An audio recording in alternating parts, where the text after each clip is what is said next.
10월 29일, 경주의 하늘은 평소보다 더 무거웠다. 단순한 정상회담이 아니라 한반도의 미래를 가르는 결정적인 날이 다가오고 있었기 때문이다. 이번 한미 정상회담은 겉으로 보기엔 경제협력과 에너지협약을 다루는 평범한 일정처럼 보였다. 그러나 그 이면에는 오랜 세월 봉인돼 있던 문이 열릴 조짐이 있었다. 바로 핵연료 자율권, 즉 한국이 핵의 문턱에 한 발 더 다가가는 순간이었다. 수십 년 동안 한국은 스스로 우라늄을 농축하지 못했다. 모든 핵연료는 미국의 허가를 거쳐 수입해야만 했다. 비핵동맹이라는 이름 아래 한국은 늘 통제받는 위치에 있었다. 그러나 이번 회담에서 논의될 합의문에는 결정적인 한 문장이 숨어 있었다. 한국의 일정 수준의 우라늄 농축과 핵연료 재처리가 필요하다.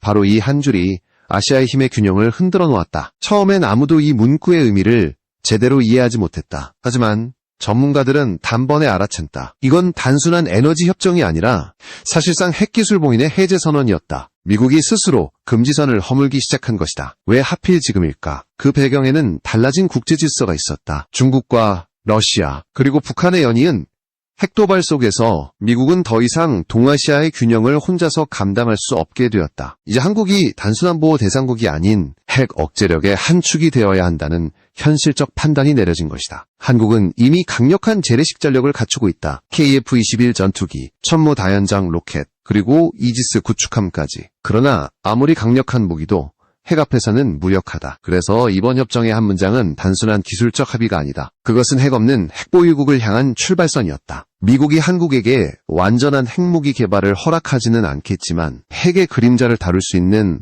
권한, 즉 그 기술적 문을 열어주는 것이다. 경주라는 장소도 의미심장했다. 바로 그곳에는 월성원전이 자리 잡고 있고 한국 원자력 산업의 역사가 시작된 땅이다. 수십 년 전 한국이 처음으로 원자로를 가동시켰던 그 도시에서 이제 또 한 번의 핵사가 새롭게 쓰이려 하고 있었다. 이번 정상회담이 단순히 경제나 에너지의 문제가 아닌 이유가 여기에 있었다. 이건 기술의 문제이자 주권의 문제였다. 한국이 더 이상 타국의 허락을 받아야만 하는 국가가 아닌 스스로 결정하는 나라로 나아가는 길목에 서 있었던 것이다. 미국의 의도 또한 단순하지 않다. 워싱턴은 한국의 기술력과 정치적 안정성을 누구보다 잘 알고 있다. 일본은 내부 정치 혼란으로 흔들리고 있고 대만은 지정학적 긴장 속에 있다. 결국 미국이 믿을 수 있는 건 한국뿐이다. 그렇기에 이번 합의는 미국에게도 전략적 선택이었다. 핵이라는 단어를 입 밖에 내지 않더라도 핵 억제력의 일부를 한국에 나누어 맡긴 셈이다. 한국 내부에서도 긴장감이 고조됐다. 언론은 사실상 핵보유국 진입이라는 표현을 썼고 전문가들은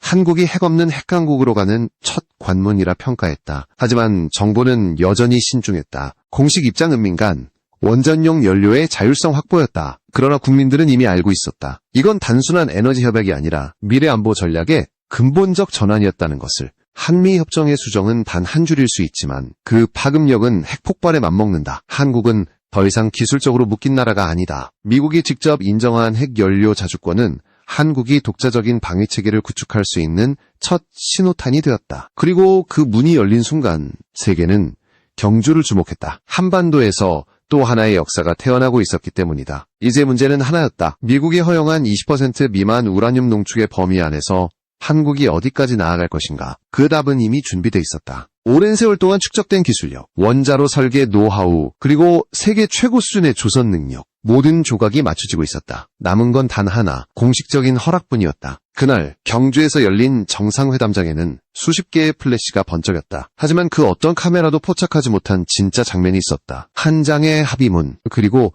그 안에 숨겨진 한 줄의 문장. 그것이 한국의 운명을 바꿔놓았다. 핵 없는 핵강국. 그 시대의 문이 조용히 열리고 있었다. 한국이 핵기술의 문턱을 넘기까지 걸린 시간은 무려 70년이었다. 1956년 한미 양국은 비군사적 목적으로만 원자력을 이용한다는 협정을 처음 체결했다. 그러나 그 조항 속에는 미국이 설정한 보이지 않는 쇠사슬이 있었다. 한국은 우라늄을 스스로 농축할 수 없고 사용 후 핵연료를 재처리할 권리도 없었다. 즉 원자력을 가졌지만 진짜의 기술은 가질 수 없었던 것이다. 그 후 1974년 한미 원자력 협정은 민간 협력 중심으로 개정되었지만 본질은 바뀌지 않았다. 미국은 핵 확산을 막는다는 명분 아래 한국의 모든 핵연료 사이클을 철저히 통제했다. 한국이 어떤 연구를 하든 어떤 시설을 짓든 최종 허가는 워싱턴에서 나와야 했다. 과학자들은 이를 두고 핵의 식민지 상태라고 불렀다. 기술은 발전했지만 주권은 묶여 있었다. 2015년 협정이 다시 한번 개정되었다. 그때 미국은 평화적 목적 하에 연구 개발을 조건부로 인정했지만 우라늄 농축 농도는 20% 미만, 사용 후 핵연료 재처리는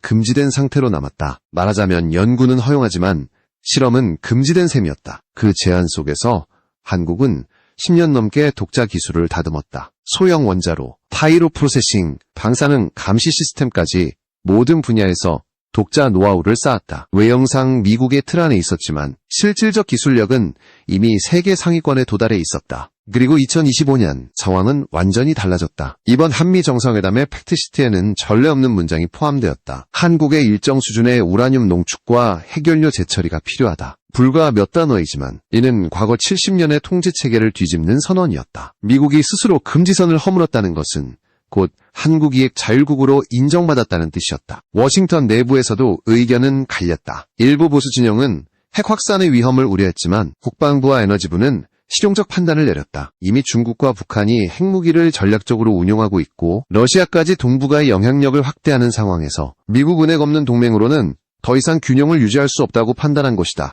이른바 핵의 우산이 실제로 뚫리고 있는 현실 앞에서 미국은 한국에게 새로운 역할을 맡기기로 했다. 한국의 입장에서도 이번 합의는 단순한 외교 성과가 아니었다. 오랜 세월 동안 과학자들이 연구실에서 쌓아온 기술력, 그리고 산업계가 구축한 인프라가 드디어 공식적으로 인정받은 순간이었다. 특히 한국원자력연구원은 지난 10년간 파이로 프로세싱의 핵심 단계인 전에 환원 기술을 거의 완성 단계까지 끌어올렸다. 이 기술은 고중위 폐연료에서 플루토늄을 분리하지 않고 재활용할 수 있게 해주어 핵무기 확산 위험이 없는 안전한 재처리 방법으로 평가받는다. 바로 그 점이 미국을 설득시켰다. 또한 한국의 조선산업은 이미 세계 최고 수준의 정밀성을 자랑한다. 원자력 추진 잠수함의 핵심은 안정적인 동력 시스템과 방사선 차폐 기술인데 이 두 분야 모두에서 한국은 충분한 기술적 자신감을 가지고 있다. 결국 미국이 허락한 것은 새로운 연구가 아니라 이미 존재하던 기술력의 공식화였다. 이제 한국은 기술적 자율권을 넘어 정치적 자율권을 얻게 되었다. 과거에는 모든 결정이 미국의 승인을 거쳐야 했지만 앞으로는 한국 정부가 직접 농축 비율과 연구 범위를 결정할 수 있게 된다. 물론 국제원자력기구 IAEA의 감시 아래에서만 가능한 일이지만 그럼에도 불구하고 이는 엄청난 변화다. 감시와 통제의 대상에서 관리 가능한 파트너로 격상된 것이다. 미국이 이런 결정을 내린 배경에는 전략적 계산이 숨어 있다. 워싱턴은 이제 아시아에서의 균형을 재편해야 한다. 일본은 평화헌법에 묶여있고 대만은 지정학적 위험에 노출되어 있다. 중국은 이미 자국의 핵전력을 확장 중이다. 결국 미국이 신뢰할 수 있는 유일한 기술 동맹은 한국뿐이었다. 따라서 이번 협정은 단순한 외교 합의가 아니라 동아시아 핵전략 구도의 재구성이었다. 그럼에도 불구하고 미국은 여전히 안전장치를 걸었다. 한국의 우라늄 농축은 20% 미만으로 제한되고 모든 연구 과정은 국제 감시 체계 안에서 이루어져야 한다. 하지만 한국 입장에서는 그것조차도 역사적 진전이었다. 불가능했던 일이 가능해진 순간 세계는 이미 달라졌다. 국내 여론도 폭발적이었다. 일부 시민들은 드디어 진정한 자주국가가 되었다고 환호했고 다른 한편에서는 핵무기 개발로 이어질 위험한 길이 열렸다. 며 우려를 표했다. 그러나 전문가들의 공통된 평가는 명확했다. 이건 핵무기를 갖겠다는 것이 아니라 핵기술의 주도권을 되찾겠다는 것이다. 주도권이란 말이 바로 핵심이었다. 한국은 이제 더 이상 기술을 빌리는 나라가 아니라 이제 남은 과제는 명확하다. 이 자율권을 어떻게 활용할 것인가? 에너지 안보, 방산산업, 그리고 핵잠수함 개발까지 모든 길이 이 한 줄에서 갈라져 나간다. 한국은 핵의 문을 열었지만 그 문 너머로 어떤 길을 걸을지는 오로지 한국 스스로의 선택에 달려있다. 그리고 그 선택이 동북아의 새로운 균형을 만들어낼 것이다. 이번 합의가 가장 큰 의미를 가지는 이유는 단순한 문장 하나가 한국의 기술 지형 전체를 바꾸었기 때문이다. 우라늄 농축, 완화. 이 짧은 표현은 곧 에너지 자립, 군사 주권, 그리고 해양 전략의 판도를 뒤집는 열쇠였다. 수십 년 동안 한국은 원전용 핵연료를 전량 수입에 의존해왔다. 하지만 이제 상황은 달라졌다. 한국은 직접 핵연료를 생산하고 관리할 수 있는 권한을 손에 쥐었다. 이는 경제적 의미를 넘어 전략적 독립의 시작이었다. 핵연료의 자율 생산은 단순히 전력 문제를 해결하는 차원을 넘어선다. 그것은 곧 국가 안보의 근간이 된다. 예를 들어 한국이 자체적으로 농축한 우라늄을 원전뿐 아니라 잠수함용 원자로 연료로도 활용할 수 있다면 이는 단순한 기술 발전이 아니라 군사적 자율성의 획득을 의미한다. 특히 핵잠수함은 연료 보급 없이 수개월간 작전이 가능하므로 이를 보유한 국가는 단숨에 해양 패권의 주역으로 부상하게 된다. 한국은 오랜 세월 이 기술을 연구해왔다. 대전의 한국원자력연구원에서는 소형 모듈형 원자로 SMR 개발이 이미 실용화 단계에 도달했다. 소형 원자로는 안전성과 효율성을 동시에 갖춘 차세대 에너지 시스템으로 잠수함 추진체계의 핵심이 된다. 이러한 기술은 단지 실험실 수준에 머물지 않는다. 현대중공업, 대우조선해양, 삼성중공업 등 조선 3사는 이미 잠수함용 원자로 설계를 위한 기반 기술을 축적해왔다. 모든 부품과 시스템이 준비되어 있었지만 단 하나의 연료 생산 허가만 없었다. 그 마지막 열쇠가 이제 풀린 것이다. 핵잠수함은 단순한 무기가 아니다. 그것은 국가에 보이지 않는 방패다. 수면 아래 숨어 적의 눈을 피해 이동하며 언제든 대응할 수 있는 능력. 바로 그것이 핵잠수함의 진정한 힘이다. 한 척의 핵잠수함은 적국의 전략을 완전히 무력화시킨다. 상대는 그 위치를 알 수 없고 공격 타이밍도 예측할 수 없다. 결국 보이지 않는 공포가 억제력으로 작동한다. 그래서 핵잠수함을 보유한 국가는 단 한 척만으로도 전략적 균형을 뒤집을 수 있다. 현재 세계에서 핵잠수함을 운용하는 국가는 미국, 러시아, 중국, 프랑스, 영국 5나라뿐이다. 만약 한국이 이 대열에 합류한다면 세계 6번째 핵잠수함 운용국이 된다. 이는 단순히 군사력의 확장이 아니라 국가 위상의 변화를 의미한다. 이제 한국은 단순한 방위 대상국이 아니라 스스로 억제력을 구축하는 주체로 거듭나는 것이다. 특히 북한의 전술핵 위협에 대응하는 데 있어 핵잠수함은 결정적 역할을 한다. 북한은 이미 SLBM, 잠수함 발사 탄도미사일을 실전 배치하며 위협 수위를 높이고 있다. 그러나 한국이 자체 핵잠수함을 보유하면 이야기는 달라진다. 언제, 어디서든 대응할 수 있는 능력이 확보되기 때문이다. 더 이상 북한의 핵위협이 일방적인 공포로 작용하지 않는다. 한국은 실질적인 억제력을 손에 넣게 되는 것이다. 이 과정에서 중요한 것은 기술과 정치의 균형이다. 핵잠수함 추진 체계는 고도의 기술력과 동시에 국제적 신뢰가 필요하다. 미국이 한국에 일정 수준의 핵연료 자율권을 부여한 것도 바로 이 신뢰의 상징이다. 미국이 직접 통제하던 분야를 한국에 개방했다는 것은 단순한 협력의 수준을 넘어 동맹 구조 자체의 변화를 의미한다. 한국은 이제 미국의 보호막 아래에 있는 동맹국이 아니라 함께 핵 억제 전략을 공유하는 파트너로 자리 잡았다. 경제적 효과 또한 막대하다. 국내 원자력 산업과 방산 산업이 동시에 성장할 수 있는 발판이 마련되었기 때문이다. 핵연료 생산과 재처리 기술이 자국 내에서 이뤄지면 에너지 안보는 물론 첨단 소재, 정밀기계, 센서 산업까지 폭넓게 성장할 수 있다. 특히 잠수함용 원자로 기술은 방위산업 수출 시장에서도 새로운 경쟁력을 확보하게 만든다. FA-60 전투기, K2 전차, 천무 다연장 로켓에 이어 한국형 핵잠수함이 수출 리스트에 오를 날도 멀지 않았다. 그러나 이 모든 진전은 단 한 가지 조건 위에 서 있다. 국제 감시 체계 속의 투명성이다. 한국은 핵 기술의 평화적 사용 원칙을 철저히 지켜야 하며 이를 기반으로 국제사회와 신뢰를 유지해야 한다. 바로 그 점이 미국이 문을 열어준 이유이기도 하다. 통제 가능한 자율성, 그것이 이번 합의의 본질이다. 한편 군사 전문가들은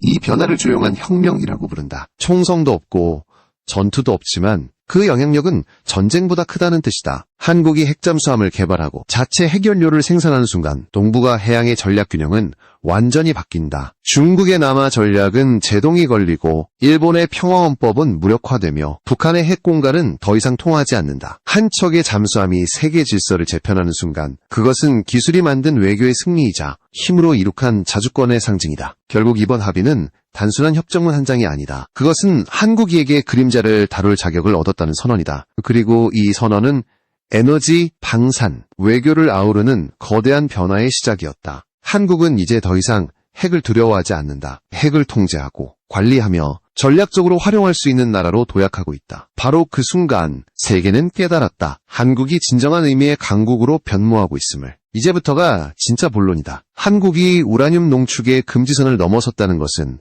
단순히 기술적 진보가 아니라 세계 전략 구도의 중심에 서게 되었다는 뜻이다. 미국이 이번에 선택한 길은 매우 상징적이다. 핵무기를 직접 주지 않으면서도 그 핵 억제 일부를 한국과 나누는 것. 이것이 바로에 없는 핵동맹의 실험이었다. 미국 입장에서 보면 이는 위험하지만 필요한 선택이었다. 냉전 이후 미국은 핵우산을 통해 동맹국의 안전을 보장해왔다. 그러나 이제 그 우산은 곳곳이 찢어지고 있다. 중국은 급속히 핵전력을 강화했고 러시아는 이미 전술핵을 전면 배치했다. 북한은 미사일 실험을 반복하며 핵 위협을 현실화하고 있다. 이런 상황에서 미국이 직접 모든 억제력을 유지하기는 불가능에 가깝다. 따라서 미국은 새로운 모델을 찾기 시작했다. 바로에 없는 핵보유국, 즉 핵을 보유하지 않고도 핵 억제력을 행사할 수 있는 파트너를 만드는 것이다. 그리고 그 첫 번째 대상이 한국이었다. 한국은 그 조건을 완벽히 갖추고 있었다. 안정된 정치구조, 첨단 기술력, 그리고 강력한 산업 기반, 무엇보다도 미국의 전략을 공유할 만큼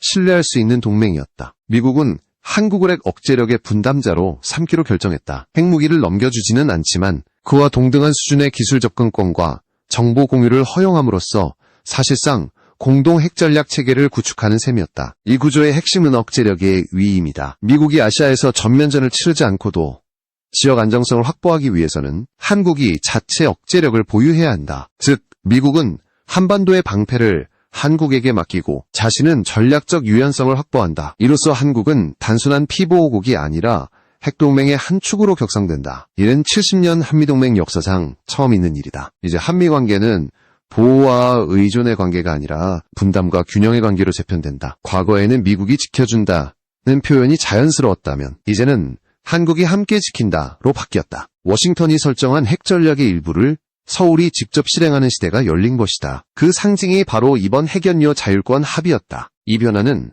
한미동맹을 넘어 아시아 전체에 영향을 미친다. 중국은 즉각 반응했다. 공식적으로는 한반도의 군사적 긴장을 높인다며 비판했지만 그 속내는 달랐다. 한국이 핵 억제력을 갖추면 중국의 해양 진출 전략이 직접적인 제약을 받기 때문이다. 현재 중국은 남중국해에서 핵잠수함 회랑을 구축해 태평양으로 나가려 하고 있다. 그런데 한국이 독자적인 핵잠수함 전력을 확보하면 그 회랑의 북쪽 입구가 봉쇄된다. 이는 중국 해군의 활동 반경을 절반 이하로 줄이는 효과를 낸다. 중국 입장에서 한국의 핵기술 자립은 단순한 외교 문제가 아니라 전략적 위협이었다. 일본의 반응은 더 복잡했다. 일본 언론들은 한국이 사실상 핵잠수함 국가로 간다며 연일 우려를 표했다. 평화헌법 제9조 때문에 군사용 원자력 기술을 쓸 수 없는 일본으로서는 한국의 움직임이 곧 동북아 핵균형의 붕괴를 의미했다. 더 이상 일본이 기술력으로 우위를 점할 수 없는 상황이 된 것이다. 이로써 한반도의 군사주도권은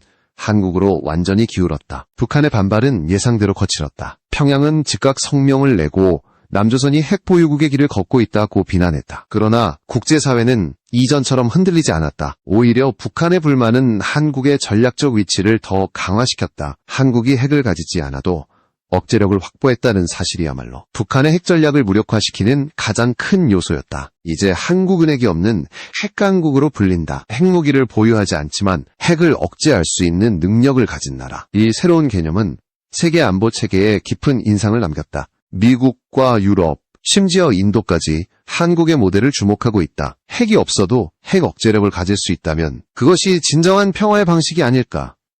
한국은 새로운 안보 패러다임의 중심이 되었다. 그러나 이 모든 과정에는 하나의 전제 조건이 있다. 신뢰와 절제다. 핵기술을 다룰 수 있는 능력은 곧 엄청난 책임을 의미한다. 한국 정부는 이번 합의 이후 비핵원칙은 변하지 않는다고 재차 강조했다. 핵을 만들지 않더라도 핵을 통제할 수 있는 나라, 그것이 한국이 선택한 길이었다. 이 원칙이 지켜지는 한 한국은 국제사회에서 신뢰받는 핵기술 강국으로 자리매김할 것이다. 한편 미국 내부에서도 이번 실험이 성공적이라는 평가가 나온다. 일본이나 대만이 아닌 한국이 핵 억제 파트너로 선택된 것은 그만큼의 기술력과 정치적 안정성을 증명한 결과였다. 그리고 이것은 미국의 전략적 부담을 줄여주는 동시에 동아시아의 균형을 안정시키는 역할을 한다. 한국이 핵 없는 억제력을 구축하면 미국은 군사 개입 대신 외교와 정보 전략에 집중할 수 있다. 즉, 한국의 핵 자유라는 미국의 전략적 유연성을 확장시키는 결과를 낳는다. 결국 이번 변화는 단순한 핵 문제가 아니라 세계 권력 구조의 재편이었다. 한국은 이제 더 이상 보호받는 나라가 아니라 균형을 만드는 나라로 변했다. 그리고 그 변화는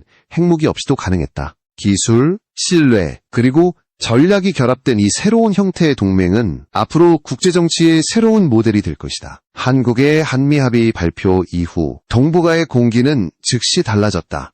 세계 언론들은 서울이 핵 없는 핵보유국으로 떠올랐다고 보도했고 주변국들은 동시에 긴장했다. 그 중에서도 가장 예민하게 반응한 나라는 일본이었다. 일본 언론들은 연일 한국의 핵잠수함 개발 가능성을 대서특필했다. NHK, 아사히 신문, 요미우리 신문 등 주요 매체는 한국이 사실상 핵잠수함 국가로 진입했다 제목을 내걸었다. 일본의 불안은 단순히 군사 경쟁 때문만은 아니었다. 한국이 핵기술 자율권을 확보함으로써 비핵평화국 일본의 상징성이 흔들리기 시작한 것이다. 평화헌법 구조에 묶여있는 일본은 군사용 핵기술을 활용할 수 없기 때문에 만약 한국이 먼저 핵잠수함을 띄운다면 그것은 일본이 자랑하던 비군사적 우월성의 붕괴를 의미했다. 더 큰 문제는 동북아의 균형이다. 지금까지 일본은 기술력과 경제력으로 아시아의 지도국 역할을 해왔다. 그러나 한국이 핵연료 자율권과 전략 억제력을 동시에 확보하게 되면 그 위치는 순식간에 뒤바뀐다. 아베 신조 전 총리가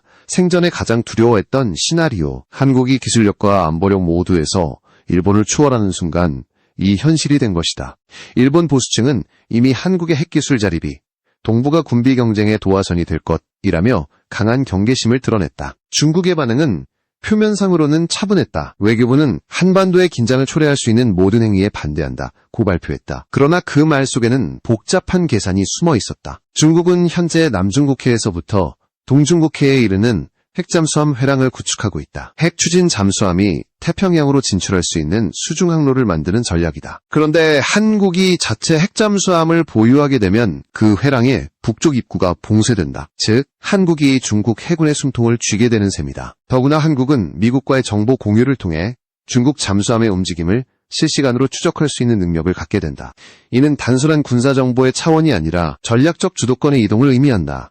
중국 해군이 동해로 진입하기 위해서는 이제 한국의 눈을 피할 수 없게 된 것이다. 그 때문에 중국은 겉으로는 외교적 비난을 하면서도 실제로는 군사적으로 극도의 경계태세를 유지하고 있다. 북한의 반응은 가장 거칠었다. 조선중앙통신은 남조선이 핵무기 보유국 대열에 편입하려 한다며 강력히 비난했다. 평양은 이를 체제의 생존의 위협으로 받아들였다. 왜냐하면 지금까지 북한의 핵 전략은 남한은 핵이 없고 우리는 있다는 비대칭 구조에 의존해왔기 때문이다. 그러나 한국이 핵연료 자율권을 확보하고 잠수함 추진용 원자로 기술을 갖추게 되면 이 구조가 완전히 무너진다. 북한의 핵 억제력이 더 이상 절대적이지 않게 되는 것이다. 이에 따라 북한은 SLBM 시험 발사나 전술핵 잠수함 공개 같은 대응 시위를 할 가능성이 높다. 그러나 국제사회는 이제 그 위협에 예전처럼 흔들리지 않는다. 오히려 한국의 기술적 자립을 억제력 확보의 정당한 진화로 보고 있다. 이는 곧 북한의 핵카드가 더 이상 협상의 무기가 되지 못한다는 뜻이다. 한편 미국 내부에서는 한국의 이번 도약이 동북아 안정을 가져올 것이라는 긍정적인 평가가 많다. 미국은 더 이상 모든 지역 분쟁에 직접 개입하지 않아도 된다. 한국이 스스로 억제력을 구축하면서 미국은 전략 자산을 다른 지역으로 분산시킬 수 있기 때문이다. 예를 들어 중동이나 유럽에서 발생하는 위기 상황에 더 많은 자원을 투입할 수 있게 된다. 결국 한국의 핵 자율화는 미국의 부담을 줄이고 동맹의 효율성을 높이는 결과를 낳는다. 이와 함께 국제시장에서도 변화가 감지되고 있다. 한국의 원전 수출 기술은 이미 세계 5위 권수준에 있으며 이번 합의로 인해 국제 신뢰도가 크게 상승했다. 사우디아라비아, 체코, 폴란드 등은 한국형 원전을 차세대 에너지 모델로 주목하고 있다. 이제 한국의 원전은 단순한 수출품이 아니라 국가 전략의 핵심 도구로 자리 잡고 있다. 핵기술 자율권은 에너지 산업을 넘어 외교 무대에서도 막강한 협상력을 부여한다. 이렇듯 일본은 두려워하고 중국은 경계하며 북한은 분노한다. 그러나 세계는 이미 알고 있다. 이번 변화는 피할 수 없는 흐름이라는 것을. 한반도는 더 이상 냉전의 피동적 무대가 아니라 스스로 게임의 규칙을 바꾸는 주체로 떠올랐다. 한국의 기술력과 전략적 선택이 동북아의 힘의 중심을 이동시키고 있다. 이제 동북아의 새로운 균형 핵 보유가 아니라 핵 통제력에 의해 결정된다. 한국은 그 중심에 서 있다. 핵을 만들지 않아도 핵을 다루는 기술과 의지를 가진 나라. 바로 그것이 현대의 진정한 핵강국이다. 세계는 지금 한국을 통해 새로운 패러다임을 보고 있다. 힘을 통한 평화, 기술을 통한 억제, 그리고 자주를 통한 균형. 그 모든 변화가 경주에서 시작되었다. 그리고 그 변화의 파장은 이미 세계로 퍼지고